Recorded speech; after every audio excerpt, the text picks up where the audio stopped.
Albert Bourla is the CEO of Pfizer, and he just announced on Twitter that he has COVID.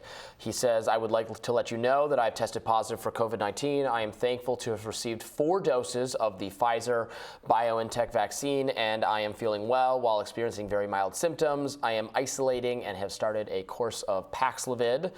I just checked his Wikipedia page, Batya. He's 60 years old. Lots of interesting information about him, including in personal life, he has made political contributions to both Republicans and Democrats, in particular to those who oppose controls on prescription drug prices in the United States. What a guy. Right. I mean, it speaks more to the corruption of our political party that there are people like that in both parties, right? Yes. That's definitely not a single party issue. He's 60. This guy is not at like a high risk, although, so the argument they would make is that the more doses you've gotten, right, it won't prevent the spread, which they told us it would, but it won't. It won't prevent you from getting it, but the symptoms will be milder. So, of course, God bless him. I hope that his symptoms remain mild and that he doesn't get sicker. But, of course, there's something a little bit, you understand why people are sort of making fun of this. Like, right. What did the 4 doses get you if you're still going to get it? And right? I hope he doesn't experience what both Biden and Fauci experienced when they got COVID and they took Paxlovid, which was Paxlovid Rebound. It is real. It happens to people. I don't believe that it's only whatever small, trivial, insignificant figure they gave. If both Biden and Fauci experienced that, it's got to be way more people. So I hope he doesn't have that where you, and maybe someone has suggested to me, a colleague of mine at Reason, that maybe if you take Paxlovid too early before your body develops antibodies at all to COVID, it stops that from happening. And then when you get through when you get through the Paxlovid course, because you never had those antibodies, it just starts again until you get those antibodies. I mean, there's something to say for, like, there's no way around this but through it to some degree. Like, we wish it were the case. I wish the vaccines acted like vaccines for other diseases, where if you get it, you have, substantially, dramatically reduced likelihood of contracting the disease, reduced almost to zero, or actually to zero in some cases. Here we know that's not happening. The term breakthrough infection doesn't even really exist anymore for COVID, right, because just like everyone had one. Exactly. I think we've had guests on the show who've estimated, I don't know what you think the estimate is, 70, 80, 90% of people in the U.S. have had an infection by now. If you've not had COVID at all, you are one of a dwindling minority of people. And it doesn't matter how many times you've been vaccinated. It doesn't matter. To a large extent, it matters a little bit, I guess, but to a large extent, doesn't matter how careful you are. It matters when the waves come through. So it's interesting.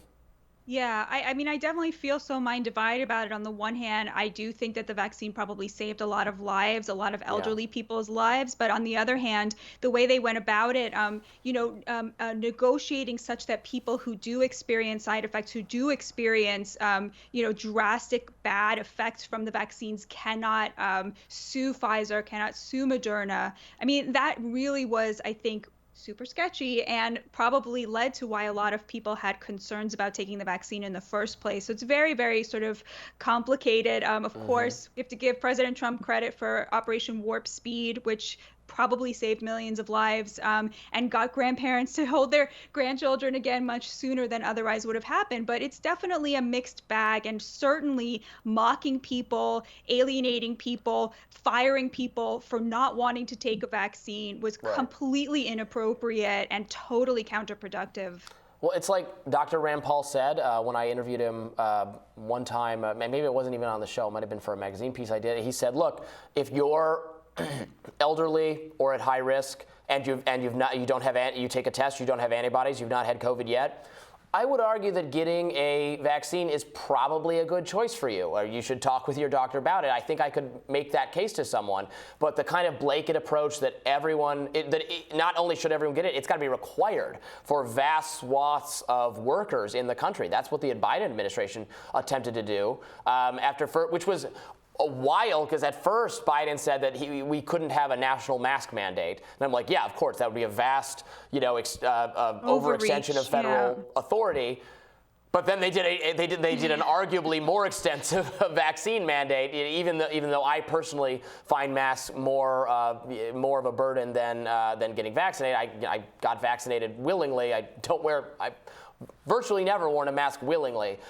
Most people, I understand why they would find, many people, why they would find being, forced to inject something into their body more intrusive than the mask requirement. So how could it be, if they thought they didn't have the authority to do that they could require, all these workers without any new law, without any of that kind of thing? They just declared it, and then it actually was struck down, I think, reasonably and wisely by the Supreme Court. But you have health companies, pharmaceutical companies, and their lobbyists who want to make these things mandatory because it's good for their bottom line. And look, and I don't want to knock these companies to the ends of time. It is a good thing that they invented these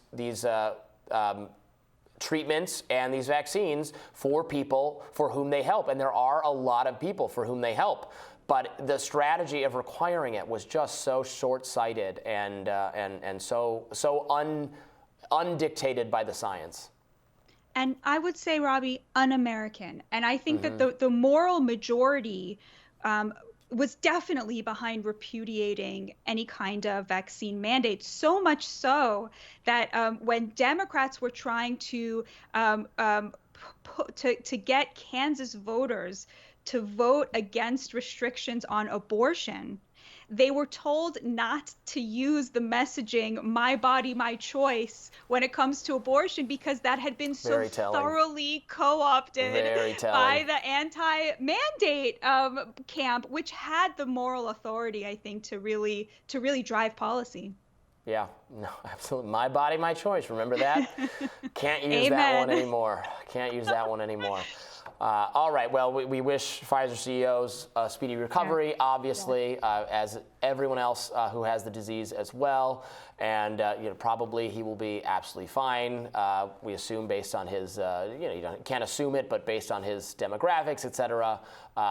This is really, thankfully, a much, much, much, much, much less fatal disease than it was at the beginning, when it was, so scary and so society warping. So we're glad we're not in that place anymore.